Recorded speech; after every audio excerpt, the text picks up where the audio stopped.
This morning across the U.S., these protesters are calling for an end to the war in Gaza.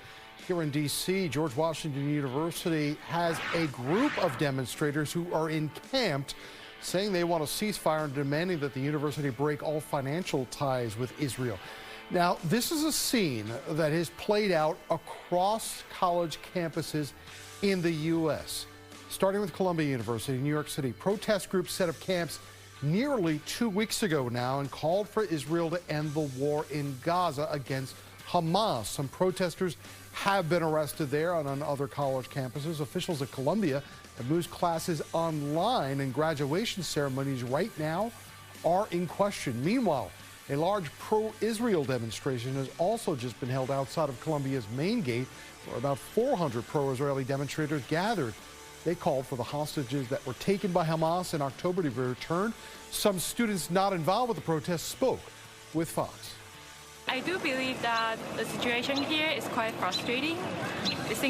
First, I believe students have their rights to protest. And what's frustrating the most is how the president deals with such a situation.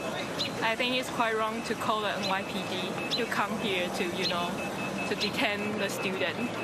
I think it's just incredibly sad and disruptive. I think both sides have, extremely valid points, and it's really unfair to every single person on this campus, what's happening.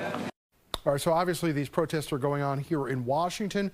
We want to start where all this started. Jonas is a junior at Columbia University and the editor-in-chief of a Columbia University magazine called the Columbia Sundial. Jonas joins us live from New York this morning. So let's just start with what the scene has been like on campus the last couple of days.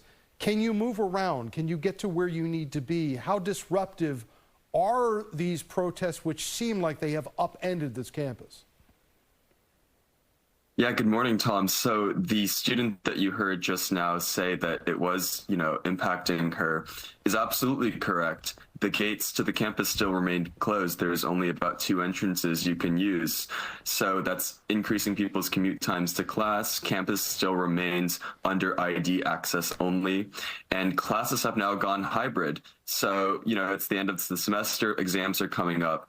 And basically, we're back in sort of COVID mode where things are half online, half in person. So it's definitely incredibly disruptive. And especially, walking around the neighborhood, Columbia is very much integrated into the Manhattan grid. And so there's these protests happening sort of every single day on the streets around campus, as you see right there, as well as the protest in the encampment itself on campus. I was in the library last night trying to study, and, they just all of a sudden started chanting, started doing their protests, and that's a pretty regular scene. And the freshman class, they all live in the dorms that are directly adjacent to the encampment. So, for some people, it's been incredibly disruptive, and it's been an incredibly tense time on campus. Certainly this is not the first time Columbia University has seen these kinds of protests. Obviously, during the Vietnam War, that building we just saw was taken over by anti-Vietnam War protesters. So what is the university president now saying about all of this? So the university president, Manoush Shafiq, she's now saying that when she called the NYPD last week to clear the encampment, she said that that was the wrong decision. Now, she's saying that she's committing to not doing that. After consultation with the university senate, with other people, there was a lot of backlash on campus when she did call in the NYPD, because a lot of people are sympathetic to the protesters' cause.